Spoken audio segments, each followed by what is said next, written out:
Jadi tertekan sekali.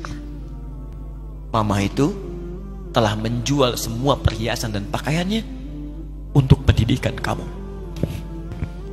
Jual. Untuk kita katanya. Jual.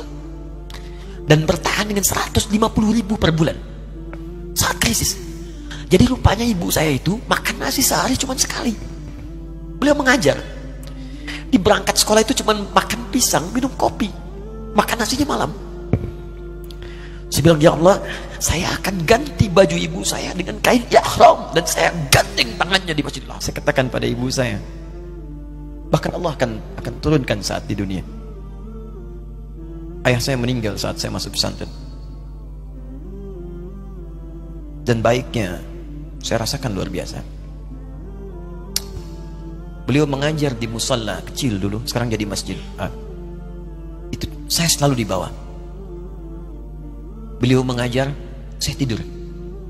Sekarang gantian saya mengajar, beliau tidur. Dan kadang di pangku, gendong sampai pulang. Saya pernah sengaja pura-pura tidur untuk ingin tahu apa yang dikerjakan ayah saya di jalan. Jaga betul supaya nggak bangun. Begitu saya disimpan di kasur dan bangun, diajak bercanda. Saya mau masuk pesantren, beliau nggak sempat ngantar. Saya bertemu, beliau menangis, peluk saya, minta maaf, nggak bisa ngantar ke pesantren. Saya belum mengerti apapun saat itu. Saya bertekad, insya Allah saya belajar dengan sungguh-sungguh. Sepekan 2 pekan saya dapat panggilan pulang. Saya tanya pada kakak saya yang ikut, sekarang ada di sini. Di mana ayah? Beliau nggak jawab. Sampai di Bandung, paman saya, beliau sekarang Sekom MUI Jawa Barat, langsung menyampaikan, nampaknya nggak akan terkejar sampai sana, mungkin sudah dimakamkan. Saya ngerti, paham saat itu bahwa beliau telah wafat. Maka saya pulang. Maghrib saya sampai, saya dapati ibu di ruangan tengah. Saya datangi, saya menahan tangis, tidak menangis sedikit pun, untuk membahagiakan ibu saya. Saya datang, saya peluk, saya temani tidurnya. Itu pertemuan saya dengan ayah saya terakhir di mimpi. Saya bermimpi melihat sudah pakai kemeja, tersenyum, mendadahi saya. Sudah. Besoknya saya cari ke kamar. Ternyata Allahu Akbar, apa yang selama ini saya pelajari di pesantren, kitabnya sudah ada di kamar semua, sudah disiapkan. Saya menangis saat itu. Saya bawa mushaf. Jadi bapak saya, ayah saya, itu bajunya pun saat wafat dibagikan kepada sahabat-sahabatnya. Bajunya, kitab-kitab ini dibagikan. Ibu saya menunjukkan kemudian ada jam yang nanti nak pakai. Saya bilang, simpanlah. Saya bawa mushaf.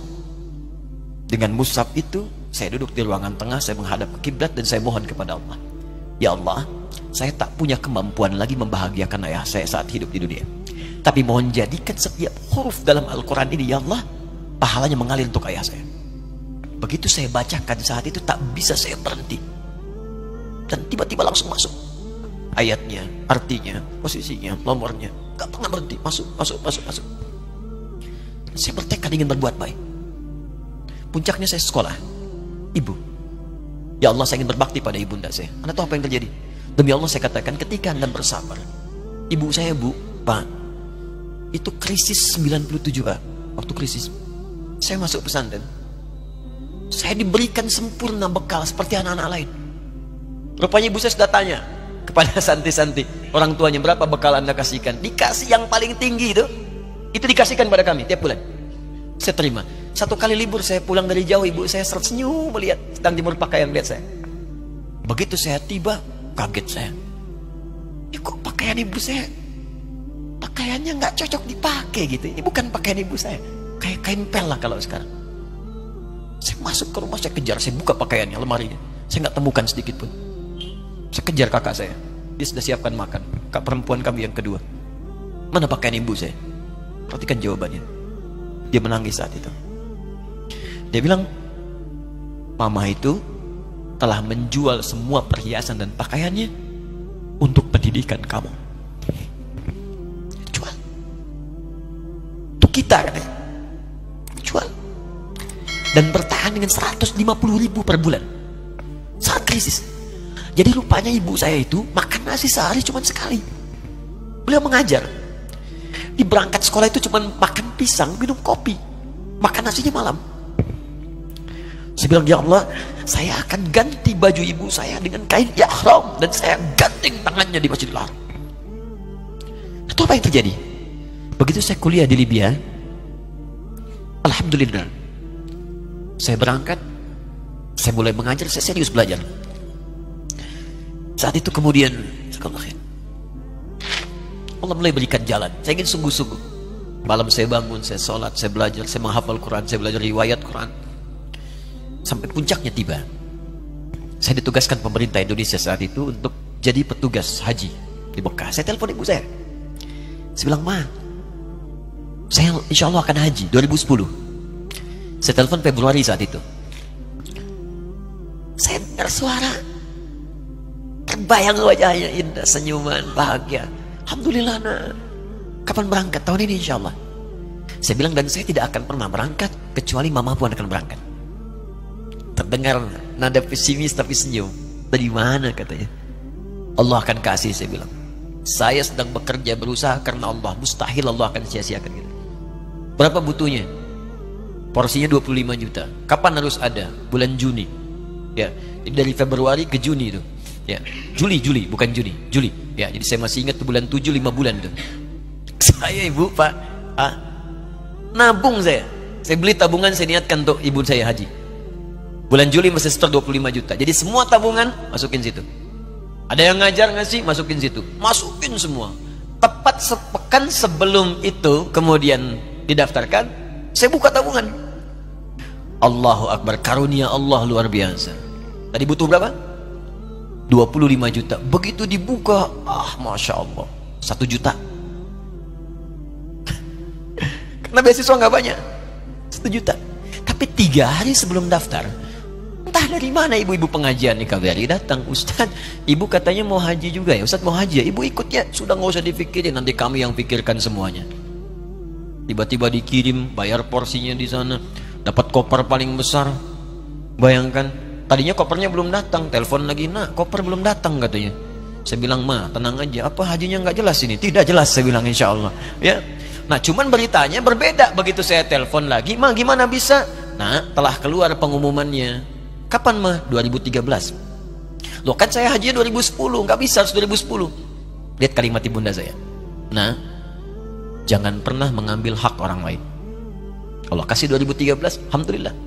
Saya bilang, Ma, kita tidak harus mengambil hak orang lain, tapi kita meminta kepada Allah yang memanggil kita. Boleh jadi Allah akan berikan tambahan kuota pada tahun ini. Doa lagi, minta, datang ke masjid. Tiba-tiba ada sedang oki di Istanbul saat itu, keputusan 1.000. Setiap ada 1.000 muslim, 1 kuotanya. Saat itu Indonesia dapat tambahan 22.000, termasuk ibu saya ada di situ. Ya, acara malam Al-Qadar 27 Ramadan, malam masih ingat betul, saya jadi MC dengan rektor pada saat itu. Saya nggak pernah bawa handphone, tiba-tiba handphone itu saya bawa, berbunyi kemudian telepon itu. Saya minta pada rektor izin, saya angkat dulu, diperkenankan. Saya kemudian ke belakang masjid, saya angkat. Tiba-tiba saya dengar suara sudah menangis. Nah, katanya, kenapa, Ma? Alhamdulillah, Mama bisa haji. Ternyata kuota itu termasuk ibu saya. 5 bulan, Pak. Wena biasa. Nggak bayar tambahan, nggak ada macam-macam, bisa berangkat. Begitu saya berangkat duluan, saya tungguin betul di apartemennya, di maktabnya sampai datang. Begitu sudah datang, saya nggak sapa. Saya lihat dari jauh. Bahagianya saya bisa mengganti pakaian tadi yang lusuh dengan kain ihram. Saya perhatikan, saya ikuti dari belakang. Di lift, saya ikuti. Di jalan, saya ikuti. Begitu sampai Masjidil Haram, saya gandeng tangannya. Ma, kita sama-sama. Labbaik Allahumma labbaik. Labbaik la syarika lak labbaik. Saya tawaf, saya gandeng ibu saya lindungi supaya dapat kenikmatan dalam tawafnya. Begitu saya rasakan bagaimana Sayyidah Hajar bekerja keras untuk Ismail. Saya balas di situ. Saya gandeng tangan yang kanan. Saya minta pada Allah, muliakan ibu saya, ya Allah, muliakan ibu saya, muliakan, berikan saya kesempatan membahagiakannya. Cuman yang kanan digandeng, yang kiri kosong, karena sudah tidak ada. Jadi ketika Anda belajar pun untuk menjadi ulama, Allah akan muliakan Anda. Orang tua Anda akan dapat bagiannya. Yang hafal Quran itu Musa, yang bisa haji bapak ibunya. Kemarin saya jadi Amirul Hajj dari kedutaan Saudi berangkat, membawai 350 orang rombongan. Siapa yang saya bawa? Ahli Quran yang hafal Quran, anak-anaknya. Ahmad Kamil yang haji, pengajarnya, murabbinya, ibunya, temannya, banyak yang berangkat. Yang berangkat siapa? Calon ulama. Dijadi ulama itu jangankan sudah jadi, kalau benar caranya, baru bergerak pun Allah pasti akan jaga. Kalau benar caranya. Di satu pertanyaan tadi, pilih mana orang soleh atau ulama? Jangan pisahkan. Karena jadi ulama itu adalah tingkat tertinggi bagian dari orang soleh. Jadi mesti ada yang jadilah di keluarga. Pilih satu mungkin ahli Quran, dua ahli hadis, yang lain dunia. Tapi dunia diniatkan membantu ibadah. Jadi arsitek buat bangun masjid, bangun pesantren, pahala banyak. Insya Allah akan dibuka oleh Allah. Insya Allah. Ada kurang lebih begitu ya. Satu pertanyaan tadi. Ya, apa beda antara orang soleh dengan ulama? Wallahu ta'ala alam bissawab. Hati saya sedih. Yang pertama, menyimak perjuangan orang tua Ustadz, Masya Allah. Semoga ayah jadi ahli surga, ibu pun dimuliakan dunia akhirat. Tapi dari tadi saya sedih sekali.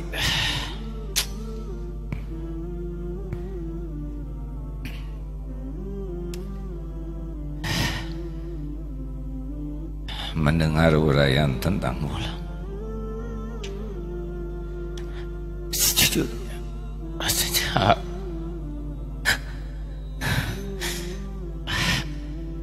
sepertinya jauh sekali dari yang disampaikan tadi. Saya Quran belum mengerti. Jangan kenapa bahasa Arab juga tidak fasih. Ilmu kita jauh. Gimana Ustaz? Nggak kepikir punya posisi seperti sekarang ini. Tapi kalau kriteria ulama seperti tadi,